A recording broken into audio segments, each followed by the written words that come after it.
commis. Les gens qui te complexe, n'a pas de beauté, les gens société. Quand on a un train, quand on a photo filmé là, mais petit là, il faut le dire. Faut t'attirer là, petit peu mon awa, pour et continuer comme ça, on va toujours. Qui nous comme appelé le roi bateau, autant pour la bataille qui toko, toque des liboso, mboke bunga, mboka la biso de mise en charge, to battre la biso la biso moko, toque des liboso, mon voyage jamais à vous mboka la biso moko to mise en charge, to futa batike, to protéger le biloko les ya mutu nyoso bala changu. Dire ya ngoyo, to battre là.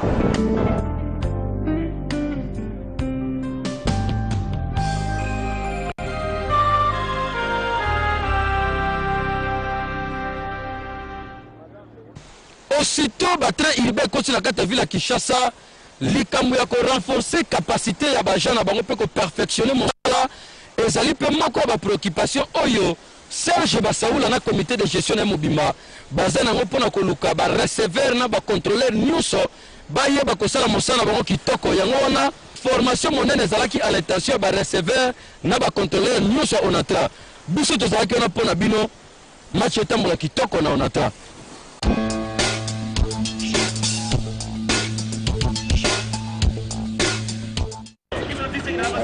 Lelo na gare centrale ya Kinshasa bandeko basi pe mibali o boza komonda balandaki formation na bango po bakoma ba receveur pe ba contrôleur ya service ya train interurbain bazwaki formation na bango kitoko yango wana bozali komona awa cérémonie ya remise ya ba brevet cérémonie oyo esalami na présence ya ba formateur Beba responsable ya chemin de fer lokola directeur ya chemin de fer interurbain Martin Lukusa sima ya remise ya ba brevet directeur Martin Lukusa pena ba participant yokane balubaki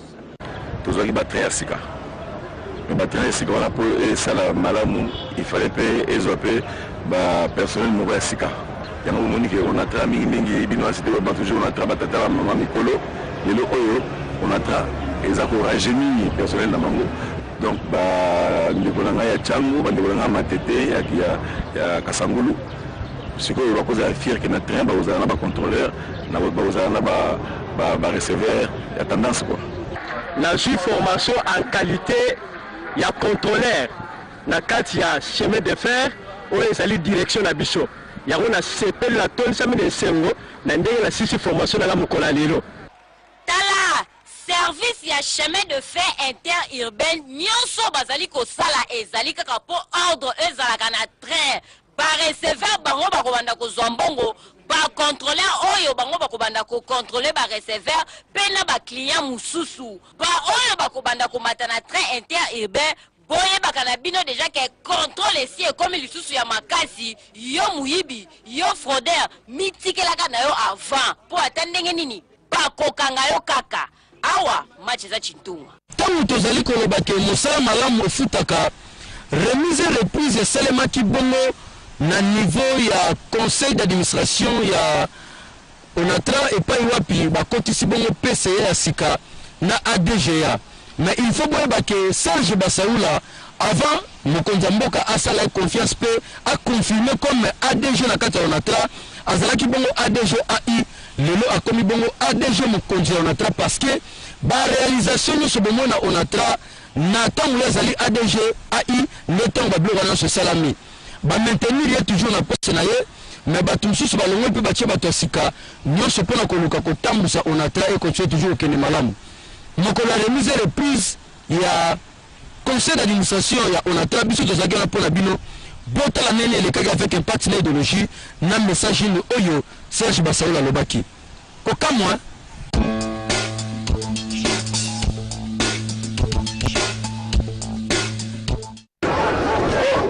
conseil d'administration ya société commerciale de transport et de port STP ex onatra bauti bongo kozwa bakonzi ya sika cérémonie ya remise et reprise et salemaki avec un partenaire idéologie na salle na bango à réunion na présence ya représentant ministère ya portefeuille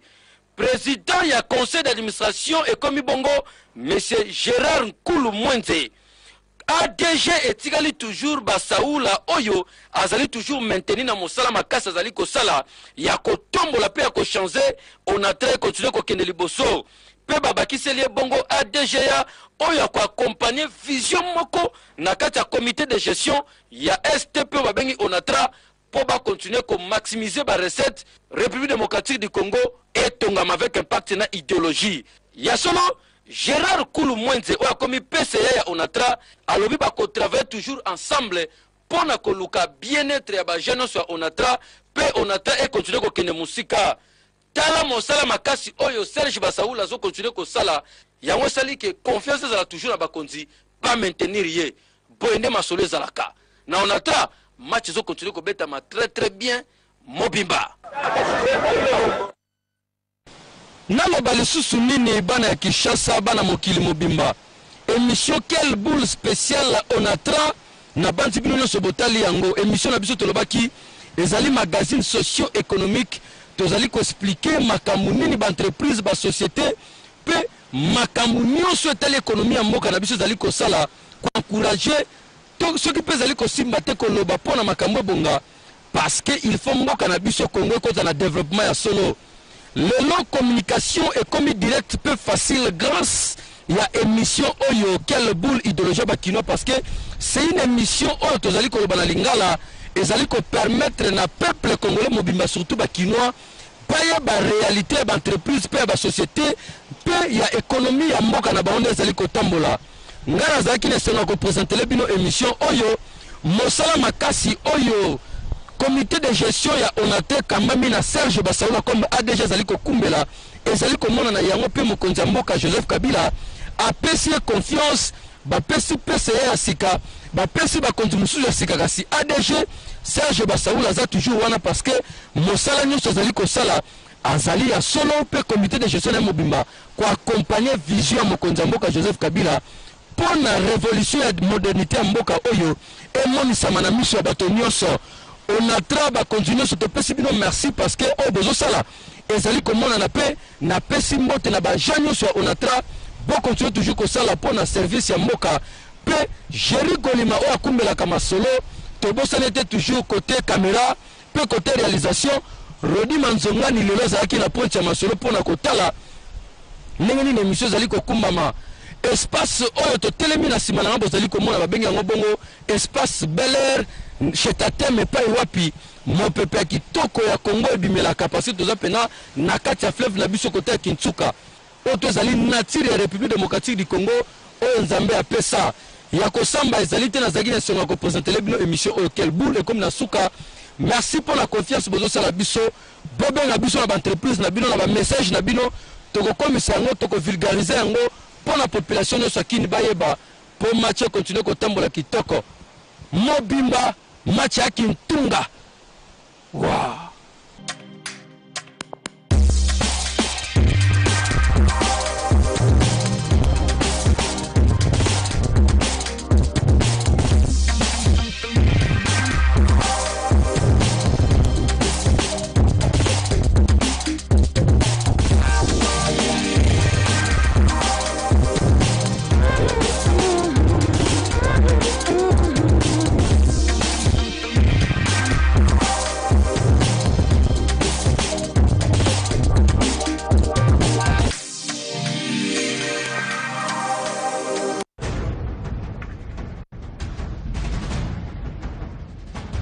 Depuis 2003, la population congolaise assiste à un engouement dans les secteurs de l'immobilier. Ce secteur a pris son envol ou sa vitesse de croisière en 2011.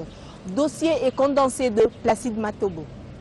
De plus en plus, la République démocratique du Congo, et plus particulièrement sa capitale Kinshasa, se transforme en un grand chantier où des grues et autres engins lourds rivalisent d'ardeur avec les défis de la modernisation, au point de parler du boom immobilier dans cette grande capitale au cœur du continent africain. Hormis les secteurs publics qui, depuis plusieurs années, que dis-je, depuis 2006, s'est engagé sous le leadership du président Joseph Kabila Kabange à matérialiser les 5 chantiers au travers de la modernisation du pays, les investisseurs d'origine congolaise ou étrangère ne baissent pas les bras.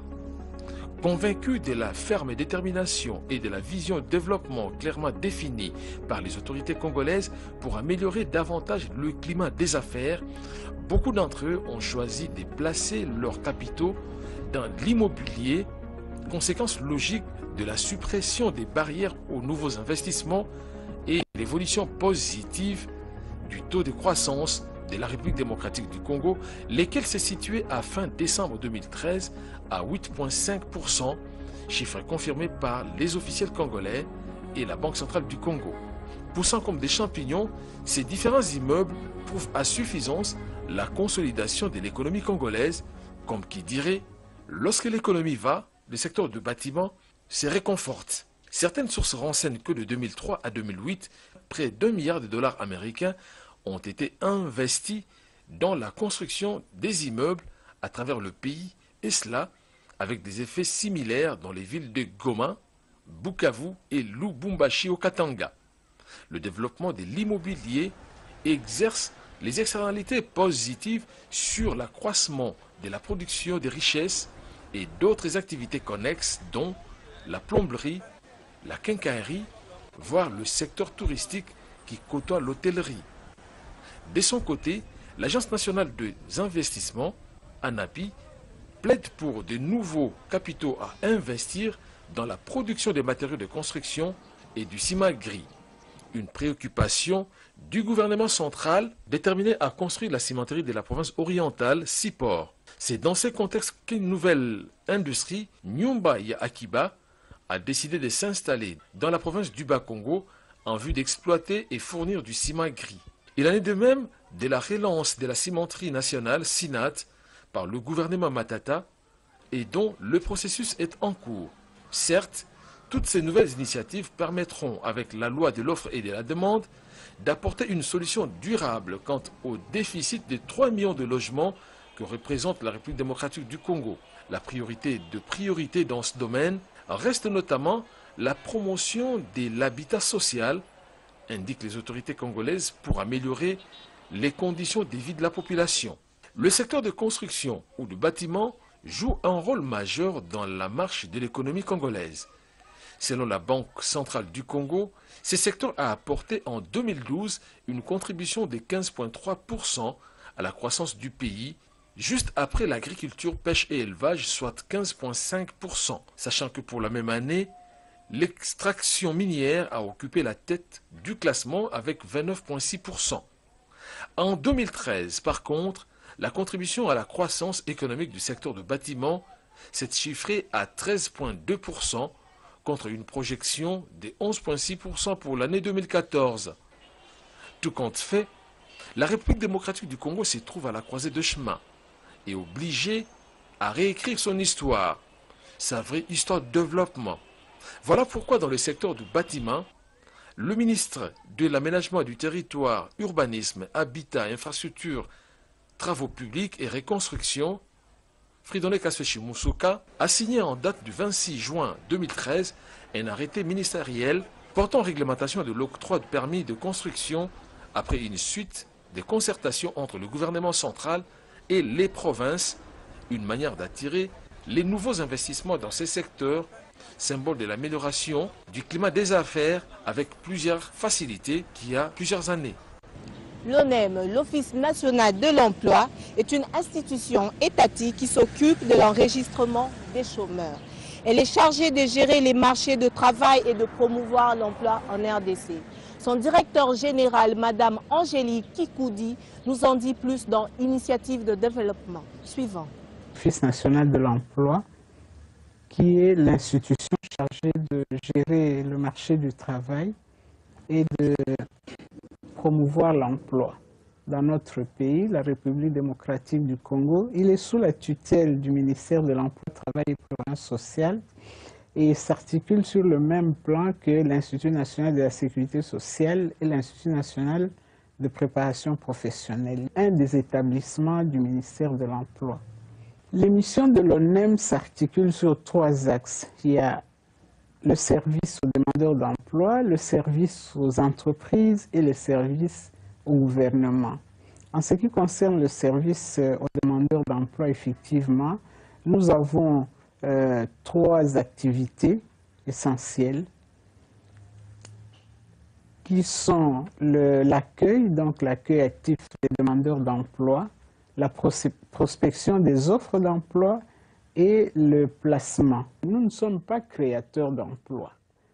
Pour que nous puissions bien travailler, nous devons nous actionner, disons, nous articuler avec d'autres structures qui, en amont, arrangent toutes les conditions pour qu'il y ait des investisseurs qui viennent, des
esalemaki bongo na niveau ya conseil d'administration ya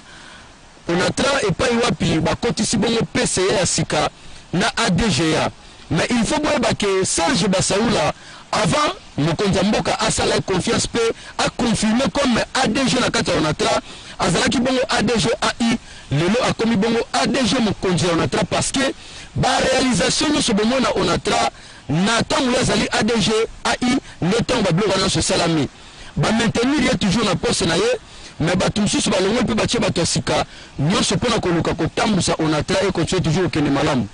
Mokolo ya remise reprise ya conseil d'administration ya ONATRA biso tozalaki wana mpona bino botala nene elekaki avec impact na idéologie na message ini oyo Serge Basaoula alobaki kokamwa.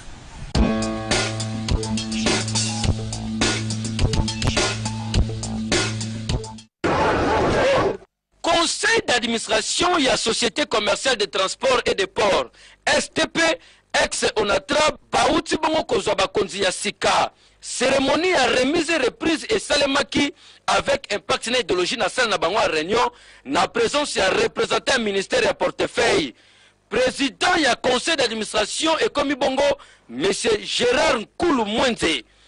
ADG etikali toujours Basaoula oyo azali toujours maintenir na mosala makasa azali kosala ya kotombola pe ya kochanger ONATRA continue kokende liboso pe babakiseli bongo ADGA oyo ko accompagner vision moko na kati ya comité de gestion ya STP babengi ONATRA pour ba continuer ko maximiser ba recette République démocratique du Congo et tongama avec impact na idéologie ya solo. Gérard Nkulu Mwenze oyo akomi PCA ya ONATRA alobi bako travailler toujours ensemble pour na koluka bien-être ya ba jeune sur ONATRA pe ONATRA et continuer ko kende musika